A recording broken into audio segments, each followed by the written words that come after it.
Hello, this is Avinesh Sharma and I welcome you all to the crown success. I hope आप सब अच्छे होंगे guys.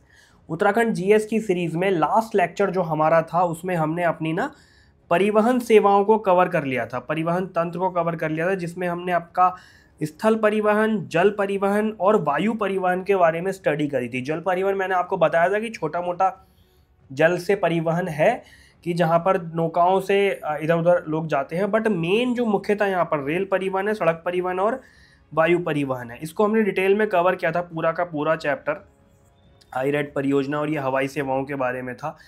आज का जो चैप्टर है हमारा उत्तराखंड ऊर्जा संसाधन के बारे में है। मैं आपको ये शो भी कर देता हूँ। उत्तराखंड ऊर्जा के संसाधन के बारे में है, जिसमें हम डिटेल में इसको स्टडी करेंगे। शायद इसका एक लेक्चर और आएगा, तब जाके ये वाला चैप्टर भी आपका कंप्लीट होगा। ठीक है गाइज।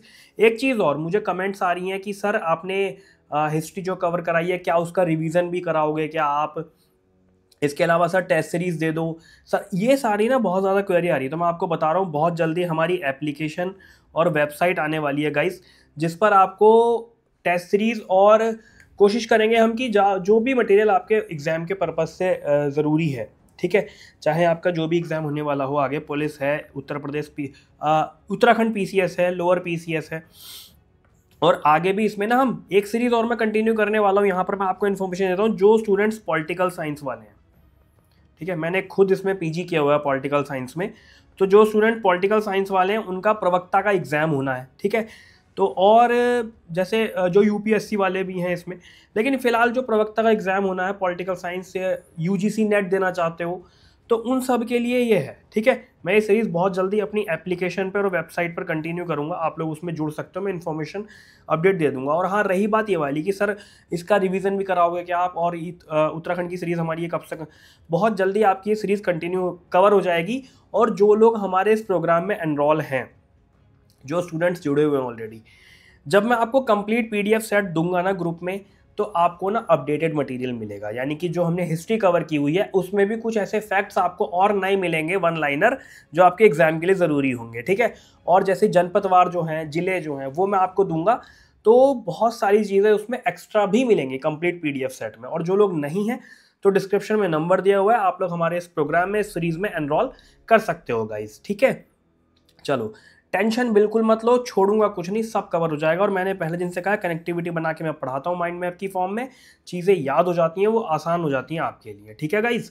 तो वही हम इसको लेकर चल रहे हैं, वही हम इसको कवर करके चल रहे हैं। बार बार कह रहा हूँ मैं, जब मैं कंप्लीट पीडीएफ सेट दूंगा तो अपडेटेड मटेरियल आपको मिलेगा, नया फैक्ट्स, उसमें वन लाइनर फैक्ट्स भी आपको मिलेंगे, चाहे वो हिस्ट्री के हों, ज्योग्राफी के हों, इसके अलावा नदी तंत्र हो, नदियाँ हों, कौन सी जिलेवार, जनपदवार जो सीरीज चलाई थी मैंने, उसमें भी फैक्ट्स आपको अपडेटेड मिलेंगे, ठीक है। तो बने रहो और कंटिन्यू करते रहें हम इस लेक्चर को, इस सीरीज़ को।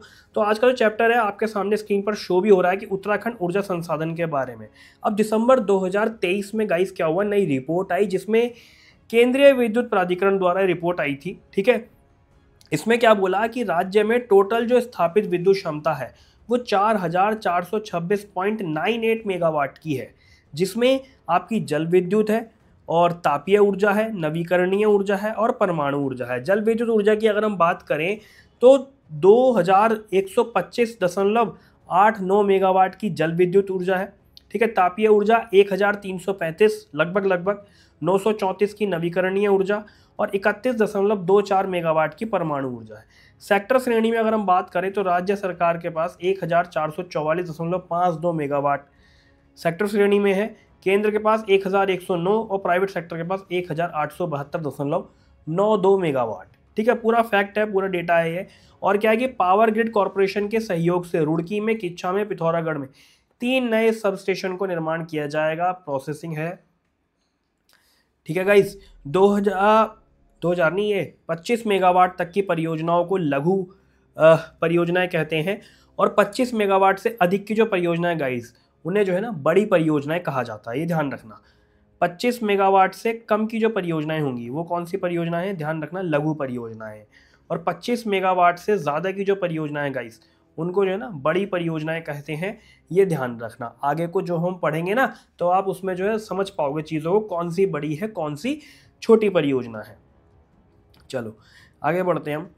देखो, नवीकरणीय ऊर्जा नीति 2008 की अगर हम बात करें तो इसकी घोषणा हुई थी 29 जनवरी 2008 को, और 25 इसके अंतर्गत क्या हुआ कि 25 मेगावाट तक की जल विद्युत परियोजनाओं को स्थानीय लोगों को बांटे जाने का इसमें प्रावधान किया गया था।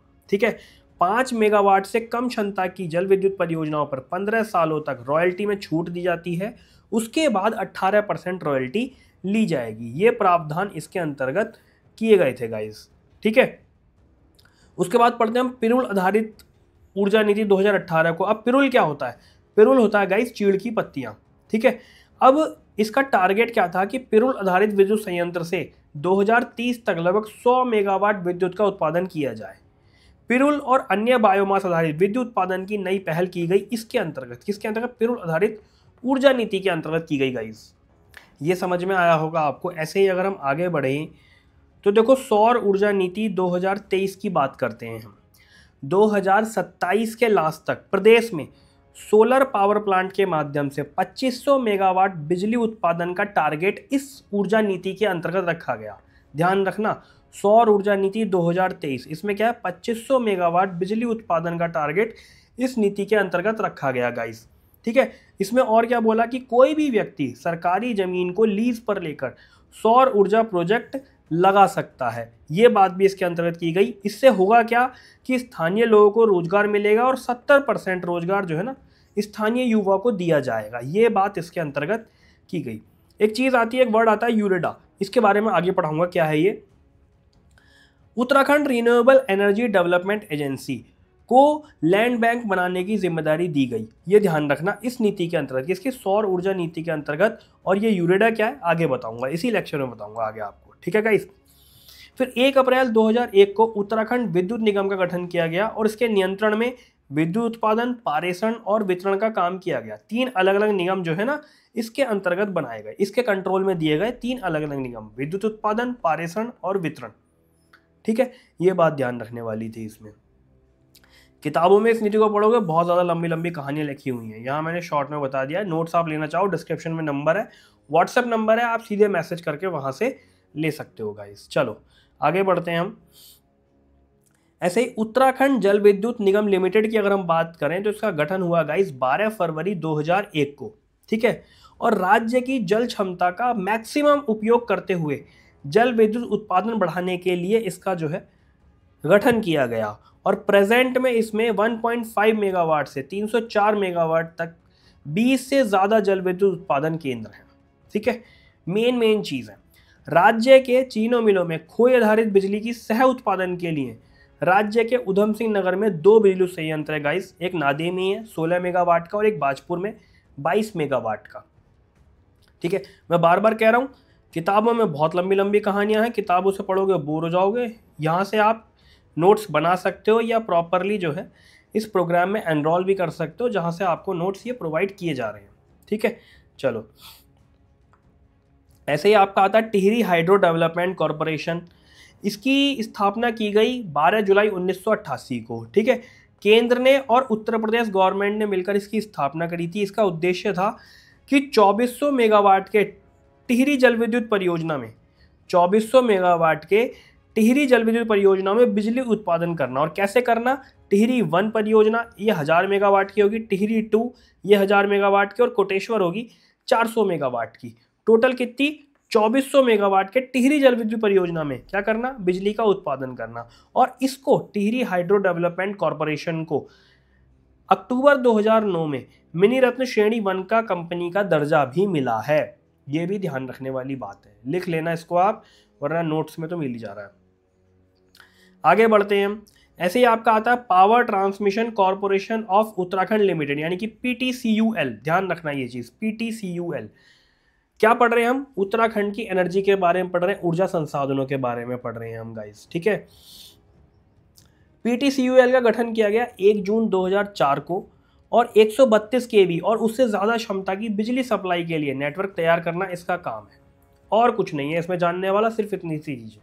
फैक्ट सिर्फ इतना ही है कि 1 जून 2004 को इसका गठन किया गया और 132 kV और उससे ज़्यादा क्षमता की बिजली सप्लाई के लिए नेटवर्क तैयार करना इसका जो है काम है। ठीक है, अब आपने कई बार अपने उत्तराखंड में रहने वाले लोग जब अपने घरों का बिजली का बिल ऑनलाइन जमा करते होगे तो UPCL की वेबसाइट पर जाते होगे, ये वही वाला UPCL है।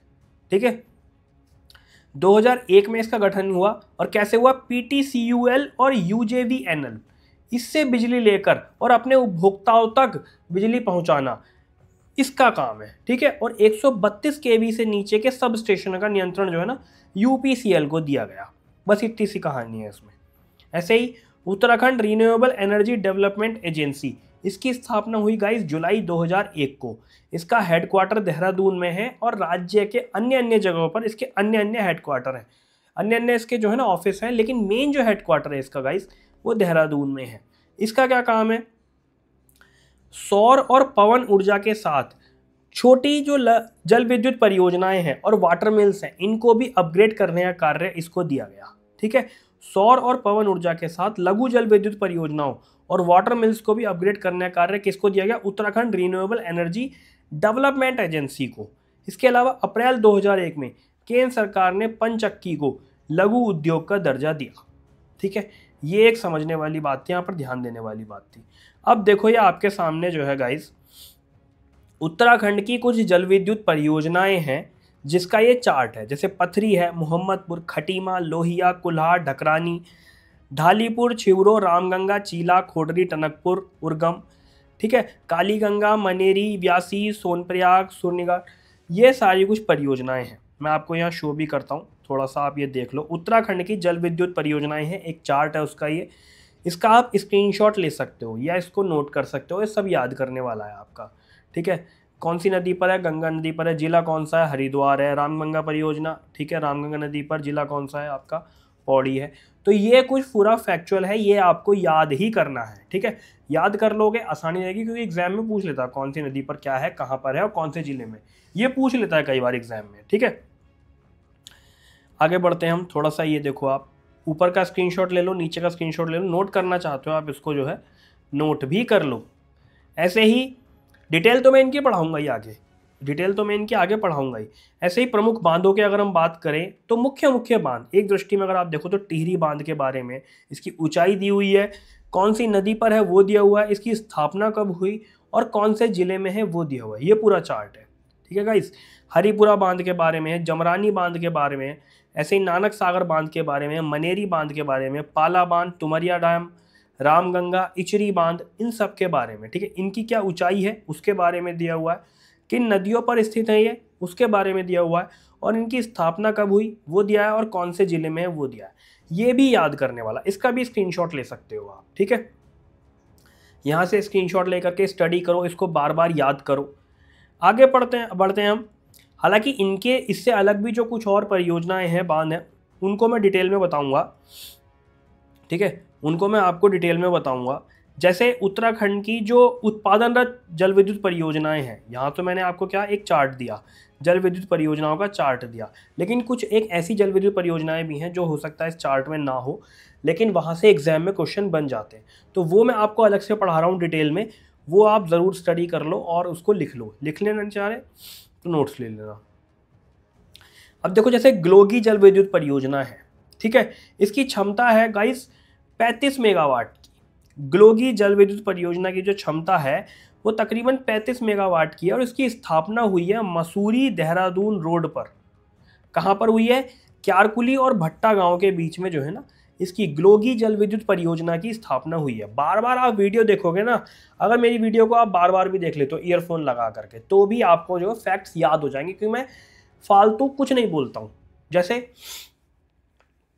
मैंने कई बार क्या देखा है गाइस, क्लास में क्या हो रहा था, टीचर्स पढ़ाते हैं, मान लो टीचर्स को कोई मैप बताना, मान लो स्वर्णिम चतुर्भुज बताना है, ठीक है, तो ये पढ़ाना शुरू कर देंगे, ये ऐसे ऐसे स्वर्णिम चतुर्भुज यहाँ जाता है गाइस, यहाँ जाता है ऐसे स्वर्णिम चतुर्भुज। उसमें क्या है, टाइम ले लेते हैं बहुत ज़्यादा।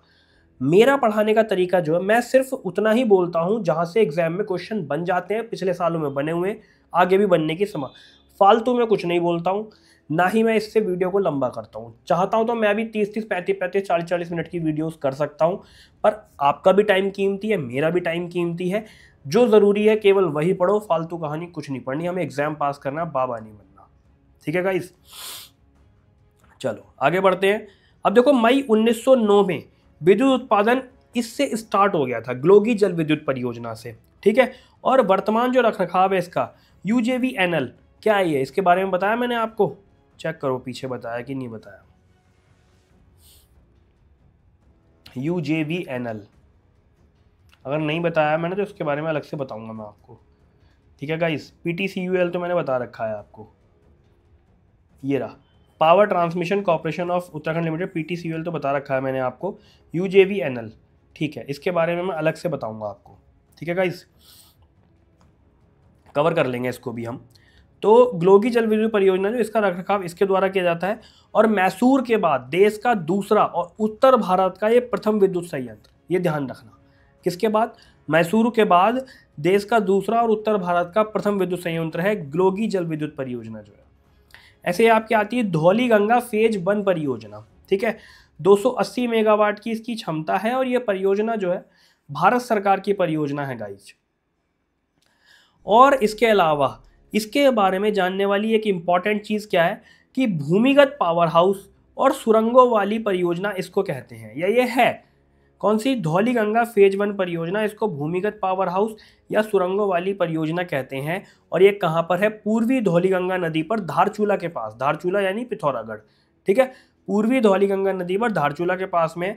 और इसकी स्थापना हुई 2005 में, और इसका जो बांध है गाइस 56 मीटर तो ऊंचा है और 317 मीटर लंबा है, ठीक है।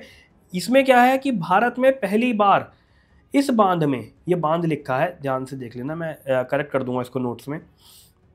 भारत में पहली बार इस बांध में कट ऑफ वॉल तकनीक का इस्तेमाल किया गया, और ये निर्माण इसका निर्माण करवाया था NHPC द्वारा, ये ध्यान देना, ठीक है, NHPC के द्वारा। अब आपको मुझे क्या क्या बताना है?